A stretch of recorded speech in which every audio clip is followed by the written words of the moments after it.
When I was pregnant with my second child in my third trimester, I seemed to be in and out of the hospital quite a bit.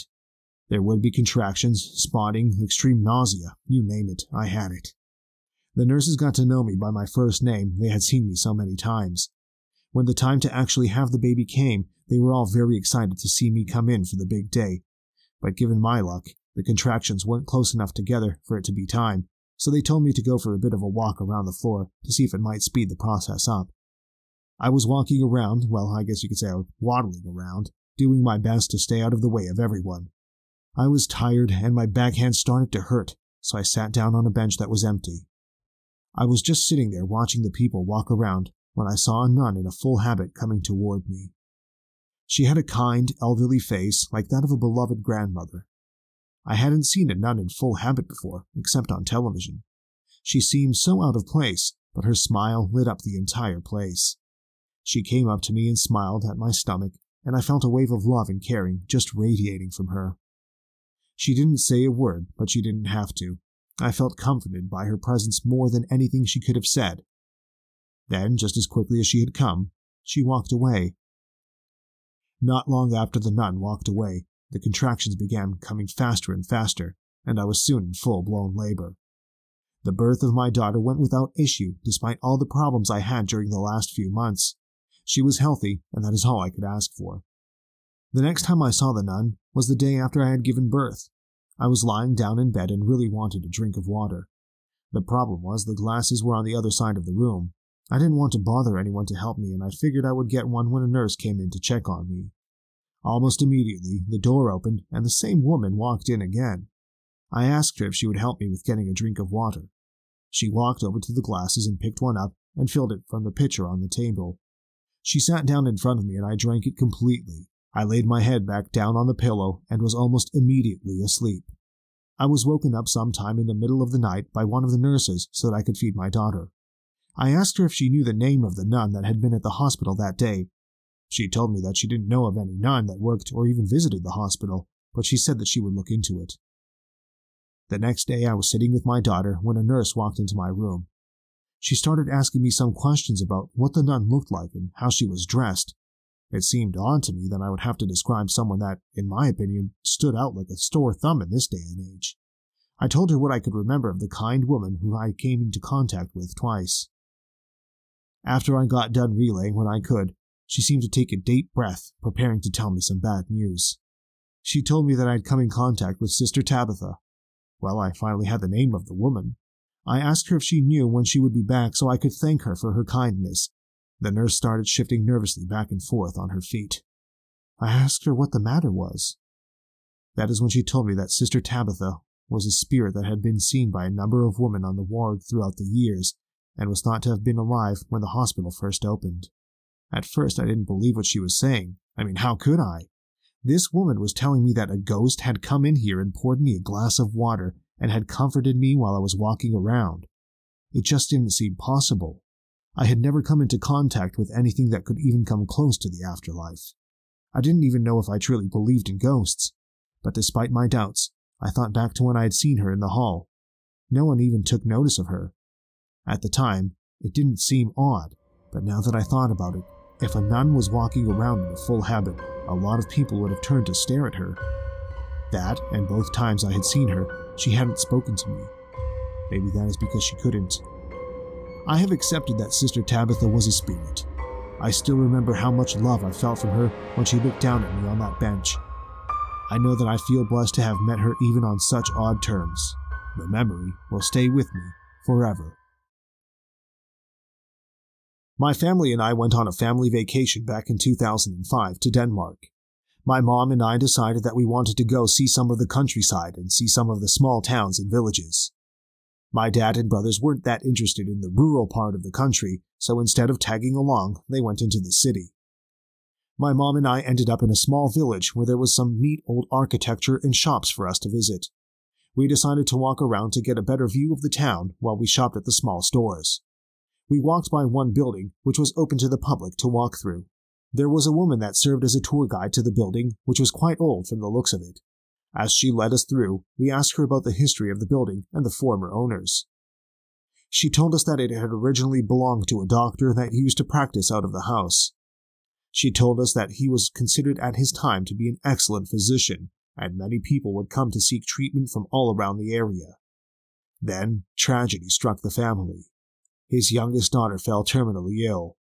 He put all of his skill and knowledge into treating her, even when it started to affect his relationships with his wife and other children. He continued to do everything he could to try and cure his ailing child. Unfortunately, his efforts were in vain, and his daughter ended up passing away from the disease.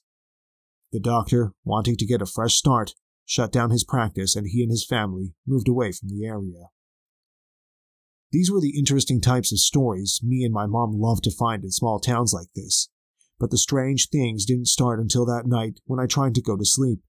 I sat there tossing and turning, but I couldn't get my mind to stop racing. I could see the town we had visited, but it wasn't like it was when we were just there hours ago. There were horses and buggies in the street, and people dressed much differently, but I felt at home there. I walked up to the house, which looked much newer than when I had last seen it. When I stepped through the door to the home, I felt a wave of intense sadness. I saw myself walk up the steps to a room near the end of the hallway. I opened the door and saw on the bed a little girl who appeared far too thin and sunken to be healthy. The room had a smell. In my mind, it told me that the smell was death. I knew this little girl was dying, but I would do everything in my power to stop it. I kept seeing other people in the home as well, 2 other children and an older woman. Something told me that this was my wife and other children, but for some reason, I just kept telling myself that the girl in the bed upstairs was the most important thing right now. These people didn't need my help. They could wait. I knew there was a deep gap forming between my family and me, but I just didn't care right then. Time then fast-forwarded to me standing at a gravesite. I had an intense feeling of failure. No matter what I had sacrificed, I had failed to save my child.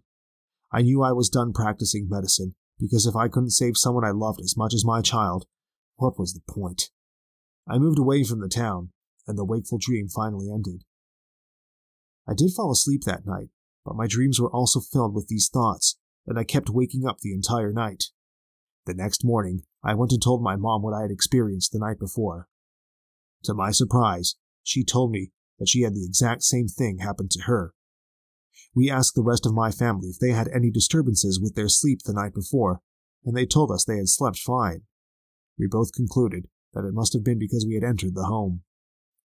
My mom, that same day, was picking up some stuff in the hotel when she said she saw a man standing in the hall. She said she thought this man was the spirit of the doctor.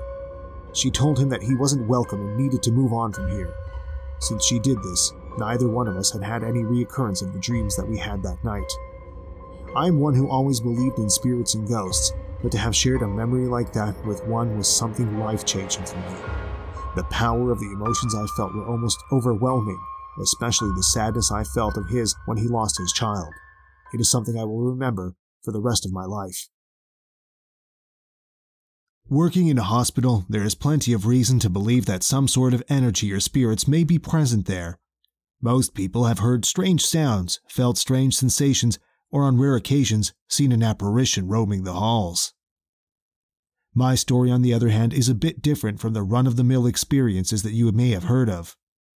I am convinced that a shadow I saw in the halls one night led me to a person who would have died had I not been there at the exact right time. Is it a coincidence? Maybe, but either way, it is something I will never forget. Early on in my career at the hospital, I tended to gravitate to the night shift. It wasn't that I liked the hours so much as the shift tended to be quieter than the days. You don't have to deal with visitors going in and out, and most of the patients usually were asleep. However, not being a doctor or a nurse, most of the time I was doing paperwork or cleaning, neither of which bothered me in the least. On this particular night, I was just finishing transporting an elderly man who had died in the morgue.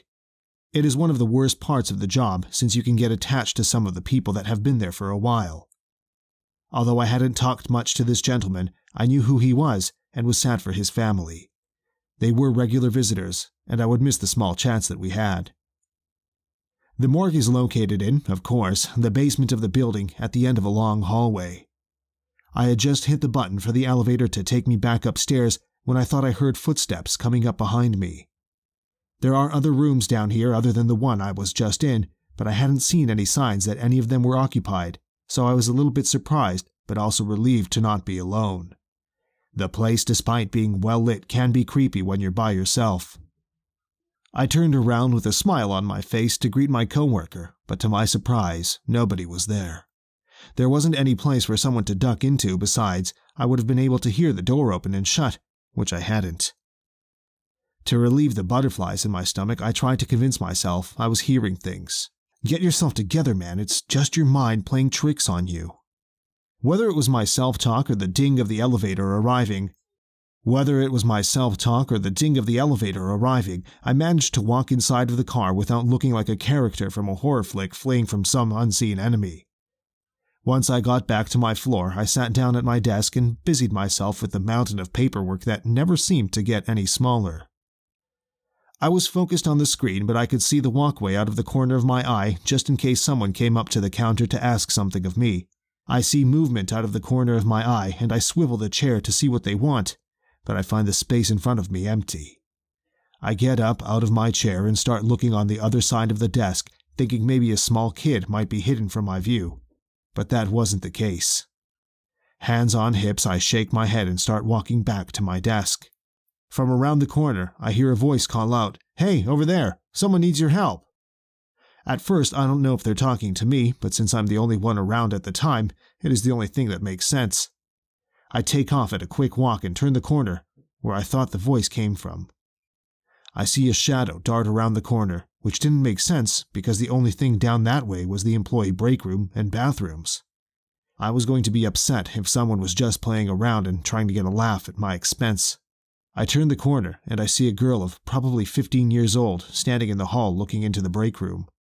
I can only assume this is the person who was calling out for help. She is standing there staring at something on the floor, and I rush past to see if someone is hurt. On the ground, one of the nurses is clawing at her throat, and her face is an ugly shade of blue. I quickly realize she is choking on something and rush to give her the Heimlich maneuver. After a number of hard, inward thrusts, the food is dislodged from her windpipe, and her color begins to return to normal. I turn back to where the girl was standing a minute before, but the place where she stood was empty. I got up and walked to the door to see if she had walked down the hall, but no one was there.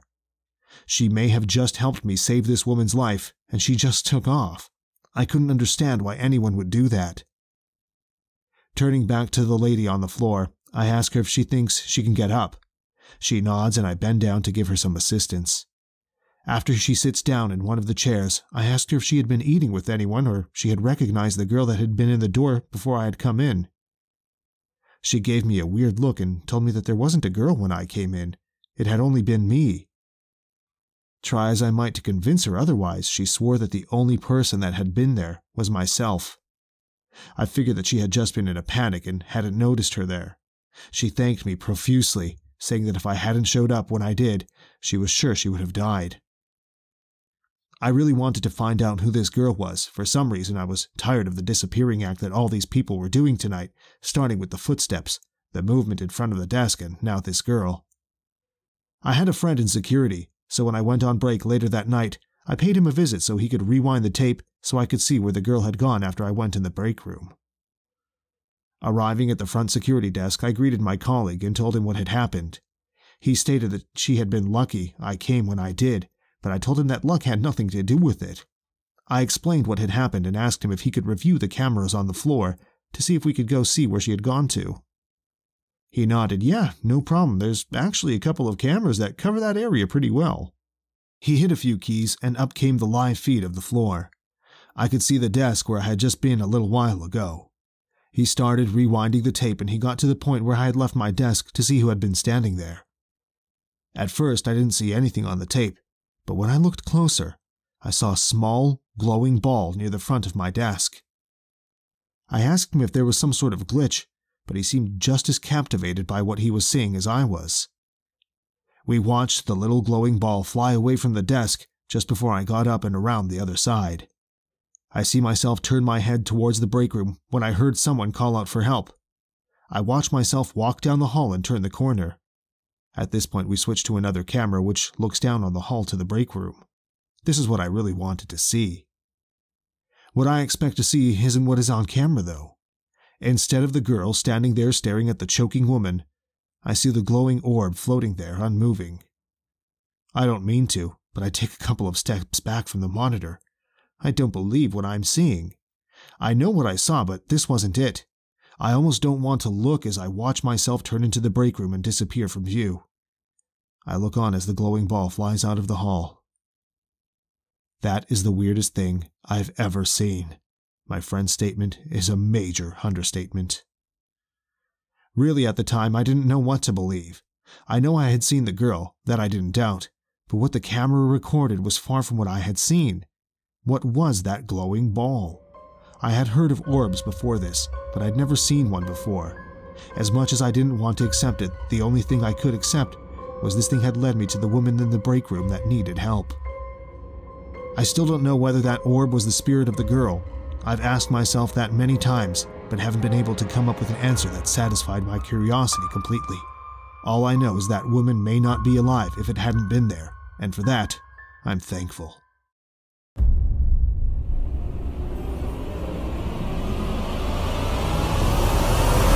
For more ghostly sightings and real creepy hospital stories, be sure to like and subscribe and never miss an episode.